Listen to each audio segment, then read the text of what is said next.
The sound of a nation enraged. Anger in a country where the human price of raging drug violence, corruption, and impunity has become too much to bear. Protests, strikes, riots, and government buildings firebombed. Fury at the politicians who promise a safer Mexico. These are the faces that have inspired outrage. The faces of 43 missing students attacked by corrupt cops and cartel gunmen. Their disappearance, a potent reminder that Mexico's drug war has not abated. Far from the screams of anger, scenes of sadness. Magdalena Olivares, a mother of one of the missing students, can't make sense of her son's sudden disappearance. A veces me pongo a pensar cómo cambia de un momento, de un día para otro cambia la vida. Después de una vida tan tranquila pasa uno a una vida de desesperación y estar pensando y no es lo mismo. This is where 20-year-old Antonio studied, slept, and dreamed of a better life as a teacher. As she cares for the youngest of her 4 boys, she can't stop thinking where her oldest might be. She has yet to tell his brothers Antonio is missing. Life is on hold for all those at the Ayotzinapa Normal School. Classes are canceled. Camped out at the school, the families of the missing are in limbo. They spend their days waiting for news. Images of the 43 are everywhere. Parents and students try to focus on the lucha, or the fight for answers. Organizers tell them what action will be taken and where they will demonstrate next. Among them are survivors of the attack, like Ernesto Guerrero. He's only been a student here for 3 months and is still trying to come to terms with what happened. Pues recordar esa imagen de ver a tu compañero caído, de ver a tu compañero que cayó, que no se mueve. Ver la sangre me daban ganas de salir y enfrentarme a los policías. ¿Pero con qué? Ellos tenían armas largas, yo ya no tenía ni piedras.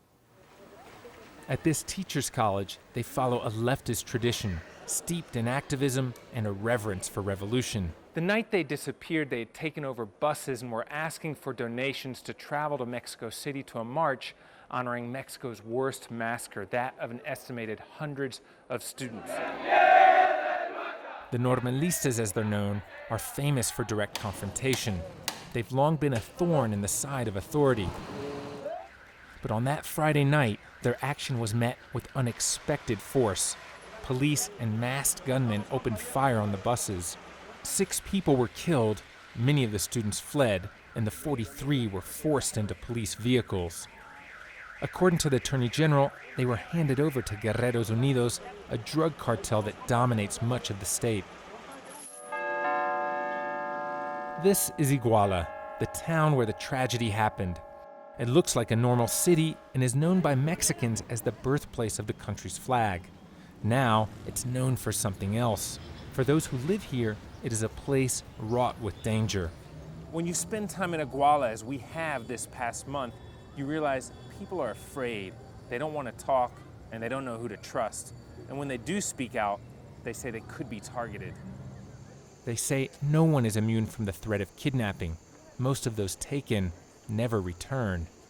The Guerreros Unidos allegedly run Iguala through brutal violence, and they were allegedly in league with the local mayor and his wife. Investigators say Jose Luis Abarca, the mayor seen here, was a leading figure in the cartel and ordered the attack on the Normalistas. Finally under arrest, he's joined dozens of police and gang members in custody.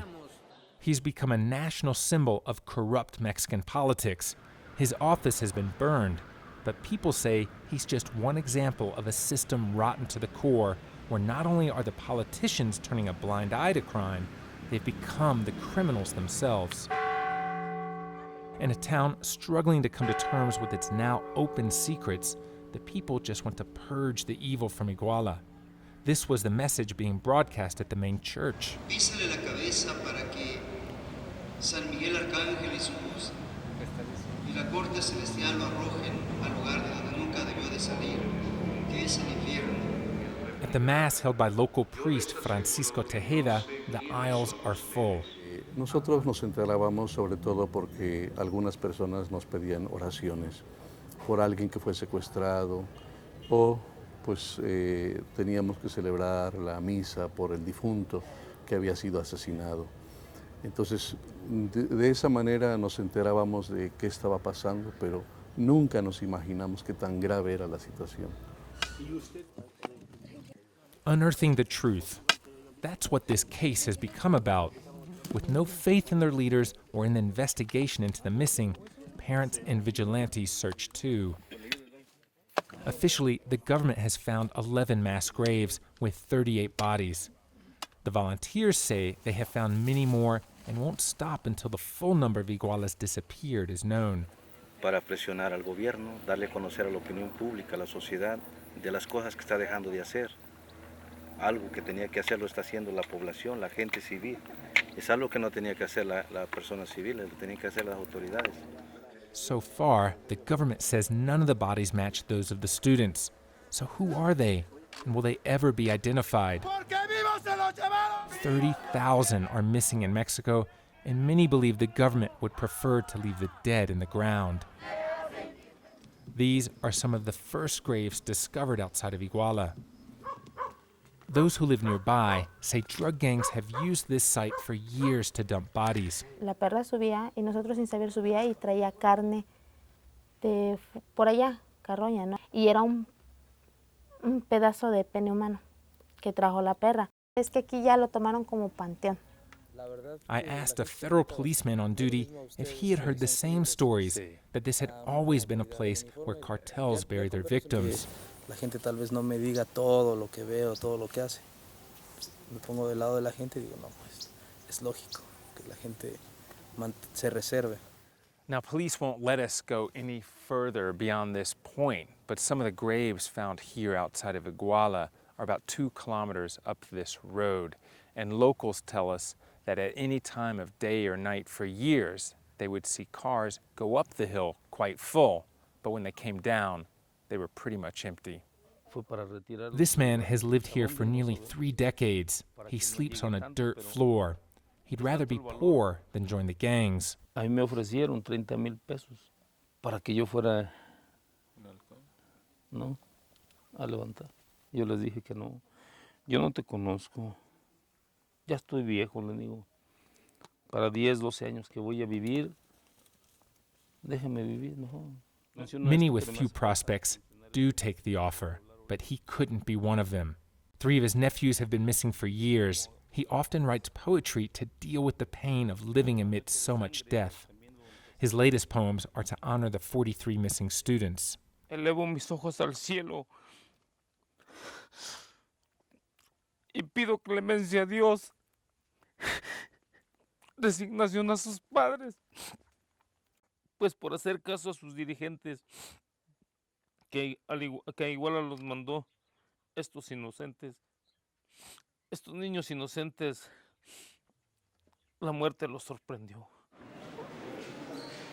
The fate of the students is still unknown, their parents unwilling to consider the real possibility that they were indeed surprised by death that night.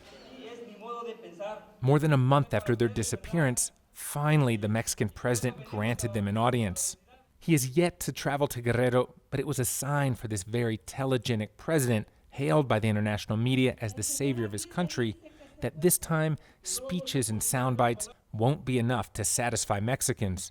After he met the parents, the president promised a new effort. Fortalecer los esfuerzos de localización con un plan renovado, un plan de búsqueda de los estudiantes desaparecidos. Lo que pasa es que estamos todos los padres. Magdalena Olivares isn't satisfied.